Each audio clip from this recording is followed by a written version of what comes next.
بسم الله الرحمن الرحيم. السلام عليكم ورحمة الله وبركاته.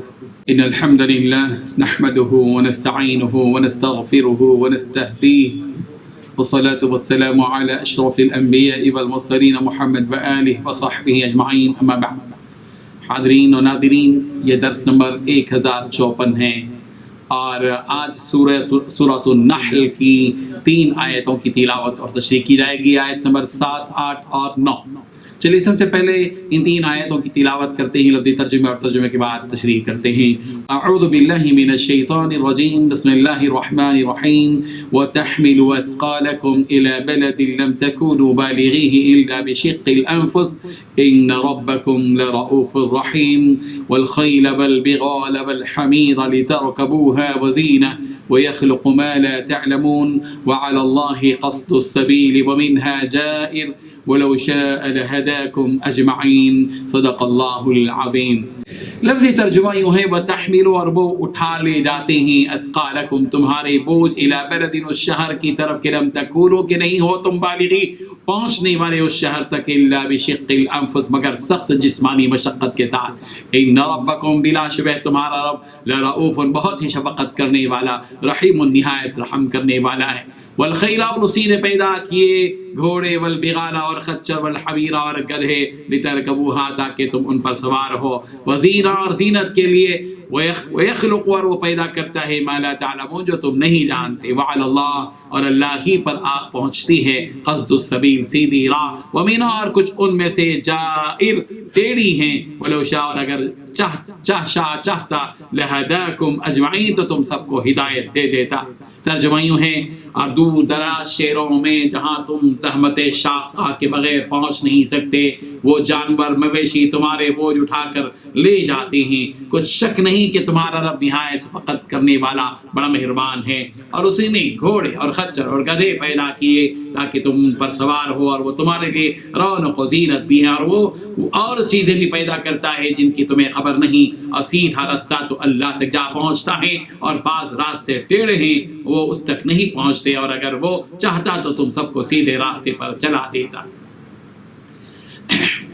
ان 3 آیتوں میں 7 باتیں بتلائی گئی ہیں۔ پہلی بات، اور یہ چوپائے تمہارے بوجھوں کو ایسے شہروں کی طرف اٹھا کر لے جاتے ہیں جہاں تم اپنی جانوں کی مشقت کے بغیر پہنچ نہیں سکتے تھے۔ دوسری بات، بلا شبہ تمہارا رب رؤوف ہے اور رحیم ہے۔ تیسری بات، اللہ نے گھوڑے، خچر اور گدھے پیدا فرمائے تاکہ تم ان پر سوار ہو، اور زینت کے طور پر بھی۔ چوتھی بات، اور اللہ پیدا فرماتا ہے جو تم نہیں جانتے۔ پانچویں بات، سیدھا راستہ تو اللہ تک جا پہنچتا ہے۔ چھٹی بات، بعض راستے ٹیڑھے ہیں جو اللہ تک نہیں پہنچتے۔ ساتھی بات، اگر اللہ چاہتا تو تم سب کو سیدھے راستے پر چلا دیتا۔ بزرگان محترم، پچھلی آیت میں چوپایوں کے بارے میں یہ بات بتلائی گئی کہ ان چوپایوں سے انسان سردی سے بچاؤ کا سامان بھی کرتا ہے، اور اس کا گوشت بھی لوگ کھاتے ہیں۔ اور ان چوپایوں سے انسانوں کو رونق بھی ملتی ہے۔ اس کے علاوہ اور بھی فائدے ہیں جس کو وہ منافع سے تعبیر کی گئی۔ ان چوپایوں کا ایک فائدہ یہ بتایا یہاں جا رہا ہے کہ یہ چوپائے تمہارا بوجھ والا سامان اٹھا کر ایک شہر سے دوسرے شہر پہنچاتے ہیں۔ ظاہر ہے کہ جس قدر وزنی بوجھ اٹھا کر یہ اونٹ، یہ گھوڑے، یہ خچر، یہ گدھے اور یہ بیل وغیرہ لے چلتے ہیں، انسان اس قدر وزنی سامان اٹھا کر اس قدر دور دور مقامات تک نہیں پہنچ سکتا۔ ان چوپایوں کی وجہ سے انسان کو یہ سہولت حاصل ہے کہ وہ ایک شہر سے دوسرے شہر اپنا سامان ان چوپایوں کے ذریعے منتقل کرتا ہے۔ اگر یہ چوپائے نہ ہوتے تو انسان کو کس قدر تکلیف ہوتی۔ 1500 برس تقریباً گزر جانے کے بعد ظاہر ہے کہ آج کل ایسی سواریاں آ گئی ہیں جن کی وجہ سے ان چوپایوں کی اس قدر ضرورت محسوس نہیں ہوتی، ورنہ آج سے 40-50 سال پہلے تک بھی ان چوپایوں کی ضرورت اور اہمیت اس قدر تھی کہ ان کے بغیر اپنی زندگی کے بہت سے کام کرنا مشکل ہو جاتا۔ اللہ تعالیٰ سواری کے جانوروں میں سے 3 جانوروں کا یہاں تذکرہ فرما رہے ہیں، والخیل والبغال والحمیر، کے گھوڑے، خچر اور گدھے۔ ان تینوں کو اللہ تعالیٰ نے اس لیے پیدا کیا تاکہ تم ان پر سوار ہو جاؤ، اور ان چوپایوں میں تمہارے لیے زینت کا سامان بھی ہے۔ اللہ تعالیٰ نے ان جانوروں کو انسانوں کے حکم کے تابع بھی کر دیا۔ یہ اللہ تعالیٰ کی بڑی نعمت ہے۔ اگر گھوڑے، گدھے اور خچر ہوتے مگر وہ انسان کے قابو میں نہ ہوتے تو ظاہر ہے کہ انسان بے بس رہ جاتا اور ان سے فائدہ اٹھانے سے محروم رہ جاتا۔ اللہ تعالیٰ کی ان نعمتوں پر اس کا شکر بجا لانا چاہیے۔ یہ وجہ ہے کہ سورہ زخرف کی آیت نمبر 13 میں انسانوں کو اس بات کی تلقین کی گئی کہ وہ اس نعمت پر اللہ تعالیٰ کی تسبیح بیان کریں لِتَسْتَوُوا عَلَى ظُهُورِهِ ثُمَّ تَذَكَّرُوا نِعْمَةَ رَبِّكُمْ۔ سورہ یاسین کی آیت نمبر 72 میں چوپایوں کے سلسلے میں یوں ہی ارشاد فرمایا گیا وَذَلَّلْنَاهَا لَهُمْ فَمِنْهَا رُكُوبُهُمْ وَمِنْهَا يَأْكُلُونَ، اور ان چوپایوں کو ہم نے ان کے تابع بنا دیا ہے جن میں سے بعض تو ان کی سواریاں ہیں اور بعض کا گوشت کھاتے ہیں۔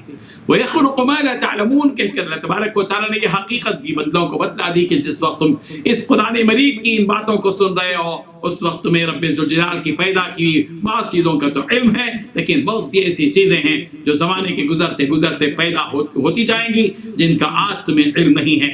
اللہ تعالیٰ کی مخلوقات اتنی زیادہ ہیں کہ ان کی تعداد کے سامنے انسانوں کا علم بہت ہی کم اور محدود ہے۔ جس زمانے میں قرآن مجید کا نزول ہوا اس زمانے میں نہ موٹر گاڑیاں تھیں، نہ ریل گاڑیاں تھیں، نہ یہ بری جہازیں بڑی بڑی تھیں۔ آج سواریوں کا سیلاب ہر جگہ نظر آتا ہے۔ اس کے بعد سیدھے راستے کے بارے میں بات بتائی گئی کہ سیدھا راستہ اللہ تک پہنچتا ہے، بندوں کو چاہیے کہ اسی سیدھے راستے کی بھیک اپنے رب سے مانگتے رہیں۔ سورہ فاتحہ میں اسی بات کی تلقین کی گئی کہ یوں کہو کہ اہدنا الصراط المستقیم، ہمیں سیدھا راستہ دکھلا دیجیے۔ بعض لوگ ایسے ہیں کہ سیدھے راستے سے ہٹ کر محرومی کا شکار ہیں۔ اگر اللہ تبارک و تعالیٰ چاہتا تو کے سارے انسانوں کو اس سیدھے راستے پر ڈال دیتا، لیکن اللہ تعالیٰ کی حکمت کا تقاضا یہ ہے کہ وہ کسی پر زبردستی نہ کرے اور ہر ایک کو اختیار دیا جائے کہ چاہے تو وہ سیدھے راستے پر چلے چاہے تو وہ ٹیڑھے راستے پر چلے، مگر انجام تو یہی ہے کہ جو سیدھے راستے پر چلے گا اس کا انجام بہترین ہوگا اور جو ٹیڑھے راستے پر چلے گا اس کا انجام بدترین ہوگا۔ اللہ تبارک و تعالیٰ ہم سب کو صراط مستقیم عطا فرمائے۔ وآخر دعوانا ان الحمد للہ رب العالمین۔